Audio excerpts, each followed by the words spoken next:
Right, it's Real Madrid versus Man City in the Champions League semi-finals. I'm so nervous, it's untrue. This is going to be a massive, massive game for Man City. On one side, it's obviously getting over the disappointment of last season, losing 6-5 on aggregate to Real Madrid. A game that City fans, whether you think we're biased or not, felt that we should have won that tie, and we didn't because Real Madrid they eased us out of it. They casually steered the game away from us in such a professional manner. And obviously, we have to win the Champions League at some point. It's that competition that's got away from us for so many seasons. And what Guardiola is building at City is a layer of confidence, a layer of quality, a spine with Diaz, Rodri, Haaland, De Bruyne that should be European champions at some point. I always think the Premier League is important, but the Champions League, of course, is so significant. This season, it represents a massive opportunity yet again. This Real Madrid side are there for the taking. I'm not saying we're going to beat them easily, but they're there for the taking. They're a side definitely in transition, definitely with a few players not at the peak of their powers. They obviously just won the Copa del Rey. They won the Champions League last season, so that's not it's no mean feat. But they're definitely a side that aren't, this isn't prime Ronaldo, prime Bale. Still got a few old legs in there. I think City, with the way Haaland can play, De Bruyne, there'll be a freshness and an energy that City take to Real Madrid, hopefully in this game, that takes the tie away from them by the time they come to the Etihad. It's an unbelievable moment for someone like Erling Haaland, who getting to Champions League semi-finals, it was never quite easy enough at Dortmund. This is obviously the biggest game of his career, and it's a big moment for him. Will he be able to score in these kind of games? Now, against Bayern Munich, I thought he was absolutely unbelievable. I know he missed that penalty, but the whole City side were absolutely electric. I think Guardiola will be looking at taking this game to the Etihad. It was obviously a reverse of what happened last season. We should have put a 4 or 5 goal advantage going into the Bernabeu. That's how good we were at the Etihad, and Real Madrid were able to score, make it 4-3. So by the time they came to the Bernabeu, they nicked a couple of goals, a couple of great Rodrigo goals, and they took the game away from us. I think City will be going to the Bernabeu hoping to keep things very, very tight. I think Real Madrid have to approach the game thinking that they have to win at the Bernabeu and then keep a draw, keep it tight at the Etihad. It's a bit like a reverse of, again, what happened last season, where both sides were trying to do the opposite thing, and obviously Real Madrid wanted to get back to the Bernabeu with as close a scoreline as humanly possible, and they were able to do that. There's a world where City go to the Bernabeu and put 3 or 4 past Madrid if we hit our form and Haaland bags a couple. That is possible. I'm not being too cocky. I'm not being too arrogant about it. If the City side line up properly, and especially if someone like Modric doesn't play. I know he featured in the last game in the Copa del Rey. I think he came on as a substitute. But someone like Modric, who was able to dictate play, even against PSG, Chelsea last season, he was able to operate at a world-class level of form, and arguably he got them to the Champions League final against us. He was unplayable at points. Valverde as well. What a player. So Man City will go to the Bernabeu, want to keep it tight. I'll talk about my starting 11 down below, but if you're a City fan watching, let me know who you want to start against Madrid. I think my lineup's pretty sensible. I think it's exactly what will happen at the Bernabeu. I think we know our best 11 for this kind of game, taking into account Nathan Ake's injury. But we have to go to Real Madrid. I take a 0-0 all day long. I take a 0-0 all day long. Without the away goals rule, it doesn't matter anymore. Go there, be completely dry, completely boring. I'm not saying that's the City way, but as a result, any kind of draw is a positive, because I think at the Etihad, we are comfortable. There have been some big results there. The way we blew Arsenal away, we blew Bayern Munich away, we blew Liverpool away. There are some massive results there this season, and the Etihad is a fortress for City this season, in my opinion. So we can go to the Bernabeu and be conservative. We can go to the Bernabeu and keep things tight for 55, 60 minutes.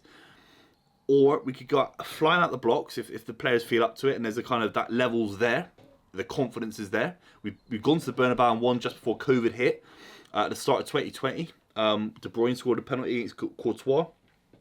Jesus was unplayable, unbelievable. So we can go there and win, and we can go there and draw. I think it's a beautiful setup in terms of it being in Manchester for the second leg.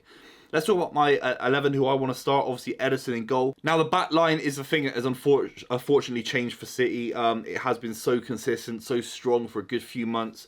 We knew that it was a kind of a back four of centre-backs. you know, Ake, Akanji, Diaz and Stones, with Stones tucked into midfield. We've seen changes. We've seen obviously Rico Lewis feature massively against Leeds, and it's good to see him back. And obviously he had a big part in the season, earlier this season. But then Kyle Walker as well. And I think, you know, Glenn Hoddle made the point about, you know, you might want to play Kyle Walker a bit like Gareth Southgate wanted to use him against Mbappe for France. It's similar to Vinicius. Do you just go back to a standard back four? John Stones can pop into midfield, and then that cover is there with Kyle Walker as a more of an inverted right back that covers a narrower range of the pitch. So John Stones, when he's caught out of possession, if he is, Kyle Walker can make up that distance. That is the only option that I think Guardiola's got. With Ake injured, or at least carrying a knock, it'd be nice to see him back in for the second leg, potentially. I think it would be Kyle Walker. I think you play Akanji as a left-sided, a left back, if not kind of left centre back, however you want to see it. And then Diaz and Stones. It's a bit clunky. It's not ideal. It still isn't ideal to not have a properly naturalised left back. But Akanji's been unbelievable. He was unbelievable against Arsenal in that position. And of course, Diaz and Stones, what can I say about them? They are the leading lights of this defence for City since Vincent Kompany left the club. So I think with that back four, we've got more than an opportunity. I do like Kyle Walker being in it. I think when you give him a task of a one-on-one task against a Vinicius, against an Mbappe, etc., even against a Mane, he's done jobs against Mane and players like that. He's unbelievable. I would be worried about him on the ball a little bit. I would be worried about him losing the ball, giving a red card away. We have to minimise that risk by having incredible possession in midfield. Now, the midfield option for me, obviously, you're seeing John Stones pop into midfield alongside Rodri. I think that gives Rodri a little bit less pressure in terms of if he loses the ball, you've got an extra man next to you, an extra person to put the ball around to. I think it's very, very healthy against a side like Real Madrid that have such a powerful midfield themselves. But then look, alongside him, Ilkay Gundogan, who was absolutely electric against Leeds, he has to come in. And then De Bruyne. Have those three in midfield. It's the best midfield we've got. There's no question about it. And then I think the front three pit themselves. There are big shouts for Riyad Mahrez, of course. There are big shouts for Phil Foden, who's looked very, very good. And there is even a shout that Rico Lewis does play instead of someone like maybe Akanji. Maybe not. Maybe Kyle Walker doesn't start. Maybe it's Rico Lewis instead. Guardiola will be thinking about that for sure, but I don't think it's likely. Then the front three, I think, picks itself. So no Phil, no Riyad Mahrez. I think Jack Grealish on the left, I think he's going to be so important for getting fouls high up the pitch. I think he'll want to correct some of the wrongs of his performance at the Bernabeu where he missed a big opportunity. It was a hard chance, but it's a chance that, again, a lot of people were tweeting me about £100 million players should be burying. Haaland down the middle, what do you want to say about that? Is there a world where he sees Alvarez and Haaland as two that can play through Madrid with a bit of pace around Haaland? I'm not so sure. It wouldn't be an option for me, but I think, again, Guardiola's got 3 or 4 options that he will be thinking about rigorously, and it might change things in the second leg if we are to be 2-0 down, for example.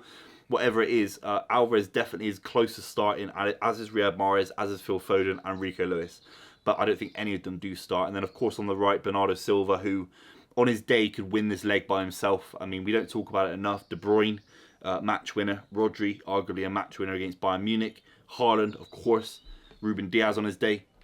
But Bernardo Silva will link things up in a way that is completely unique. He'll occupy the left back. If it's Mendy, I'm not sure if he'll be playing because of a calf strain. But if he is Mendy, someone like that, I mean, he operated against Alphonso Davies, unbelievable against Bayern Munich. So City, I'm so confident in this City side. I've got to believe the way we play football is the right way.